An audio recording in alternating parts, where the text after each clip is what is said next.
smávægileg breyting á dagskrá, en það Björn Leví Gunnarsson frá Pírötum sem næstur á mælendaskrá upp í pontu í stað Jóns Þórs Ólafssonar sem að forfallaðist.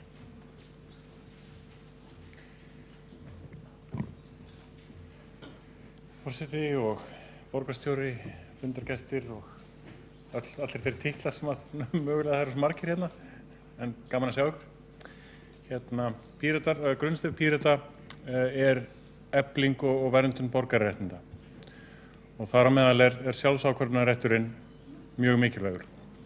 Það á honum sem við byggjum þá skoðun að sjálfsögðu eiga allir að geta valið hvar þeir búa. Hvenær í rauninni. En þetta mjög flókinn og stór málaflokkur eins og við heyrðum í framsögunum hérna áðan. Og ef það einhver svona rauður þráður sem var hægt að heyra svona í gegnum framsöguna var að það líka breytilegt umhverfið. Við erum að skoða og miða við tölur inn í framtíðina sem að virðast miða við núverandi þróun verða aðrar. Þannig að það mjög erfitt að spá fyrir hvað að fara að gerast í framtíðinni. Þannig að lykilatriðið til þess að ná að halda utanum breytilega tíma að skipuleggja á almennan hátt og þar taka Pírata sérstaklega til þess að gera sveitarfélög fjárhagslega sjálfstæð. Þá geta sveitarfélögin brugðist mun betur við þegar að breyttar aðstæður koma upp. Að öðru leyti þá teljum við tekjuskerðingar ekki vera hæfar. Það skerðing á atvinnufrelsinu.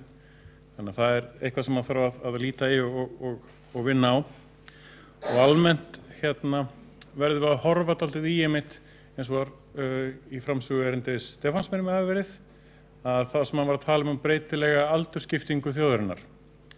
Nú að verið svoleiðis á undanförnum áratugum að hlutfall yngri kynslóðana hefur verið mun fjölmennara heldur en eldri kynslóða. Og þá hefur verið mjög auðvelt að fjármagnarinn allar breytingar og uppbyggingu eldri kynslóðarinnar á þessari sterku og fjölmennu yngri kynslóð sem að þið voru hluti af. Núna hins vegar erum við að horfa á mun jafnari dreifingu og eðlilega dreifingu á milli eldri og yngri. Og við verðum að búa til þjónustukerfi sem virkar í því umhverfi því að þannig verður það til frambúðar.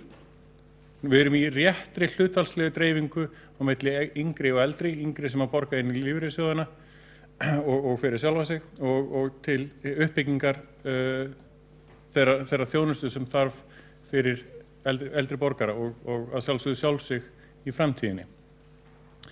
Þannig að við verðum að sameinast í rauninni það að gera kerfið tækt fyrir okkur sjálf sem og núverandi kynslóð.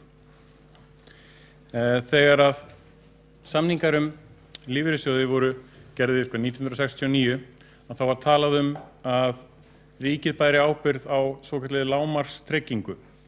En það mjög erfitt að rekja sig í rauninni í gegnum þá samningar sem hafa verið þar á eftir hver þessi lágmarkstrygging og þegar við erum að horfa á skerðingar á framfærslu það rétt gagnvart lágmarkstryggingunni eða ekki. Það mjög spurning sem rosalega erfitt að svara. Og þess vegna meðal annars rosalega mikilvægt að lögfesta framfærslu viðmið. Því það býr í rauninni til ákveðið viðmið sem við getum hort í þegar það verið að fara í gegnum allir þessi kerfi og skoða hvað eigum við rétt á. Við viljum vita á hverju við eigum rétt og við viljum að sé auðvelt að nálgast það. Það ekkert gaman að grafa í gegnum allar reglugerðir Tryggingastofnunar og heilbrigðisráðuneytisins og reyna að komast að því. Það full vinna að komast að því hvað við megum ekki og af hverju hverfur króna hér og króna þar. Þannig að við þurfum að einfalda þetta framfærslukerfi mjög mikið þannig að það sé mannlega skiljanlegt. Að lokum að þá viljum við virkja lýðræðið á viðameiri hátt.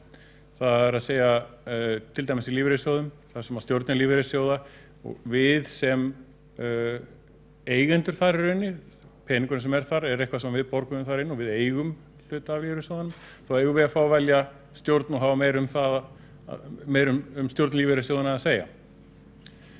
Það teljum við auka gagnsæi, á því hvernig er farið með fjármunina og stuðla að upplýstara samfélagi í því hvernig við viljum haga framtíðinni.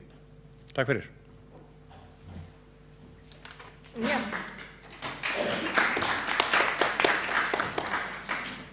Forseti